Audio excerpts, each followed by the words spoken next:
Alright, what's going on, guys? Back with another breakdown for UFC on ABC 2. Got Mike Perry versus Daniel Rodriguez. This one's on the main card. So I'll just get right into it. The fundamentals, not too much of a reach advantage either way. Mike Perry has talked about moving up to middleweight. He definitely wants to fight Darren Till there. Daniel Rodriguez is big at welterweight. And yeah, so start with Mike Perry. So Perry, kind of inconsistent, always has been. He's been doing some things differently recently, but if we look at recent fights, had a fight against Tim Means, his common opponent between the two. Rodriguez had a lot more success against him. Means was really able to open up on Perry striking-wise, and was able to win unanimous decision there, as you can see. So that was a weird fight, especially because Perry looked really good in the fight against Mickey Gall. He's been working in wrestling a lot when he's been winning, and it was the same in that one. And yeah, striking looked good too, but it was mostly the wrestling and clinch work that got it done in the Mickey Gall fight. That was the best Perry's looked recently. So he went out there against Tim Means and it wasn't the same. And then before that, you see the loss to Jeff Neal, knockout, first round, that happened quick. That's going to happen. Jeff Neal's a great knockout artist. And then Vicente Luque, that fight was really close. A lot of people remember it because of Mike Perry's nose getting sandwiched in. It looked really bad. I thought that fight was really close, though. The nose thing is one of those things where sometimes the damage done or like the bleeding or anything like that, it maybe it shouldn't, but it seems like it does factor in. And it just, I don't know. You can go back and watch that fight. You tell me. I thought it was really close. And yeah, split decision. So, but yeah, Perry has had his day in the UFC. He's had some good wins. Went over Paul Felder at 170. Went over Cowboy Oliveira. Got submitted by Cowboy, but his wrestling and his ground game has been coming a long way lately. He's really been utilizing that, like I said. So, yeah, that's really the thing with Perry.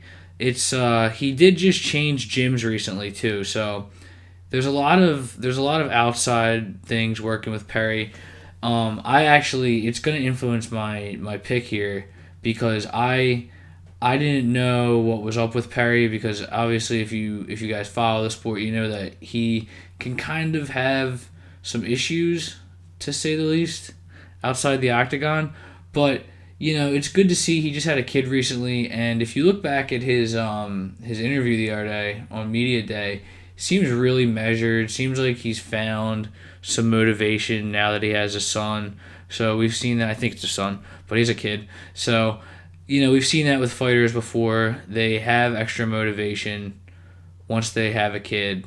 And, I'm happy to see Mike Perry. Seems like he's doing good. Seems like he's healthy. Because after he had that W against Mickey Gall, there was that video that came out of him like screaming and yelling in a bar. Just like, so it's good to see. He's with a new gym. He's training with Colby Covington out there at MMA Masters in Florida. You can see they got some other good welterweights there. And Anthony Rocco Martin. I think, who was it? Cesar Fajea. And then, who's the other one? There's one other good one. Oh, yeah, Miguel Baeza. So, yeah, there's some good welterweights in this gym. And, yeah, there's just a lot of things with Perry where he's all over the place.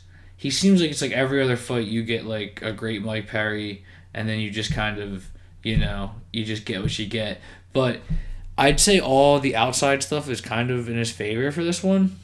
But anyway, we'll just go over to Rodriguez where we talk more about that. So Rodriguez had a great 2020. He came in and he beat Tim Means at UFC Rio Rancho. Tim Means, local guy out there in Mexico, so that was a good W for Rodriguez. He really battered him, and he was really, his striking was great in that one, and he ended up just getting that guillotine choke that just kind of snuck in there. It was standing because Means was just so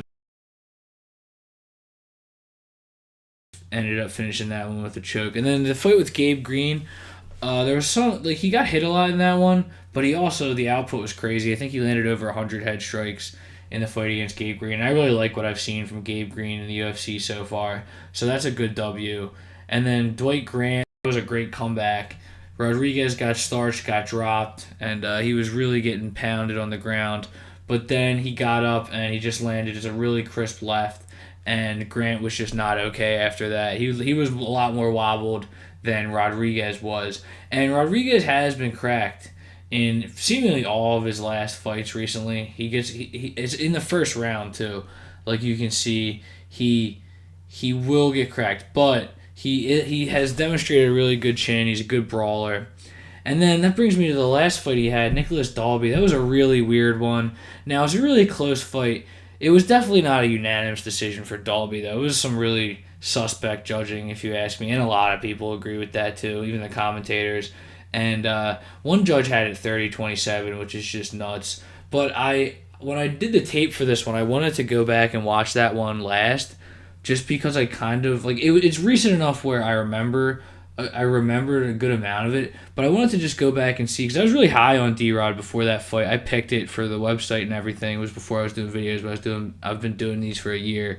But I did have D-Rod in that one, and it was one of the more, like, I wasn't expecting that. I was pretty confident on D-Rod, because there was just so much to like. Like, his boxing is really, really good. His jab is excellent.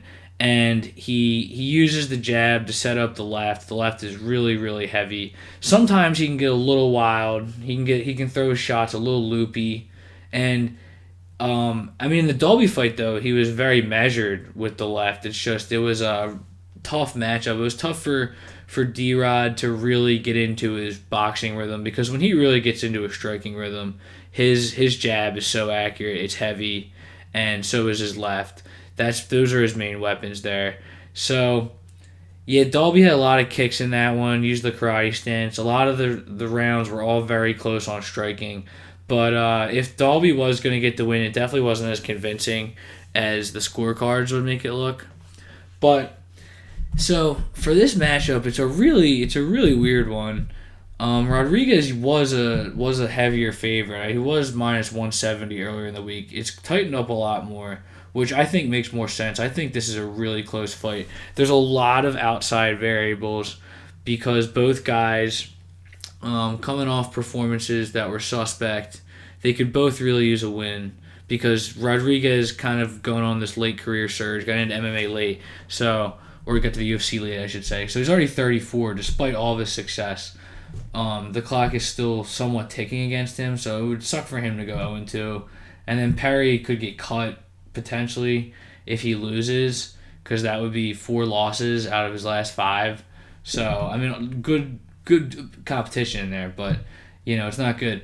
And, my brain says Rodriguez, and when I went back and watched the tape, I was reminded why I was so high on Rodriguez. I still am. I think he's a great fighter. Like I said, when he just gets into that rhythm, he is very, very tough to stop. But I just have a gut feeling that Perry's gonna win, and I'll justify it more than that. But if Perry can go in there and utilize the wrestling that we've seen in recent fights, I think that could be a way to really, really get him the W here, because Rodriguez, he looked, I don't know, I'm not good, I should say, at really seeing if a guy looks really weak at a weight cut unless it's obvious. But I did think that Rodriguez looked a bit flushed. I've heard that Perry kind of had a bad weight cut too, so that just kind of sums up this fight. There's just crazy variables everywhere. You can't get anything definitive. But Rodriguez definitely looks slimmer. I don't know if that'll help him or hurt him. But I think if Perry wants to go in there and clinch with him and wrestle with him, he might be able to do that. Perry, I give the edge to in the clinch. I give the edge to him on the ground. And I think Perry's wrestling has looked really good lately. It looked great against Tim Means. He got a little greedy, went for a submission, and then he ended up losing the position. But I think if he wanted to go for like a heavy wrestling approach, like we saw him do against Mickey Gall, I think that would serve to at least get Rodriguez out of that rhythm.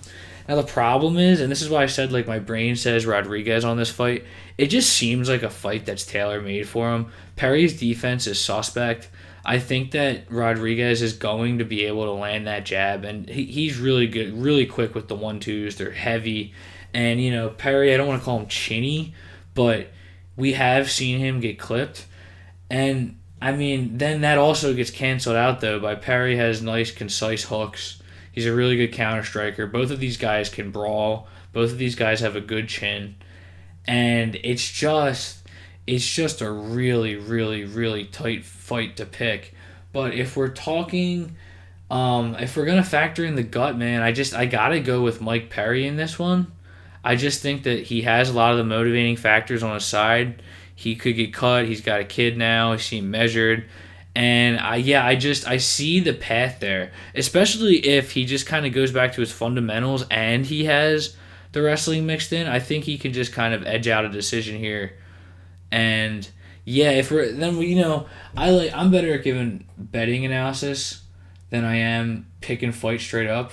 I think I'm alright at both, but if we're talking from a betting perspective here, I think the value has gotten better on Rodriguez, but with Perry, I still think that if you're gonna bet on this fight, it would have to be plus odds, unless you're gonna parlay it, because even at -142, there's just it's not. I mean, I don't. It's like I said, man. This fight is all over the place.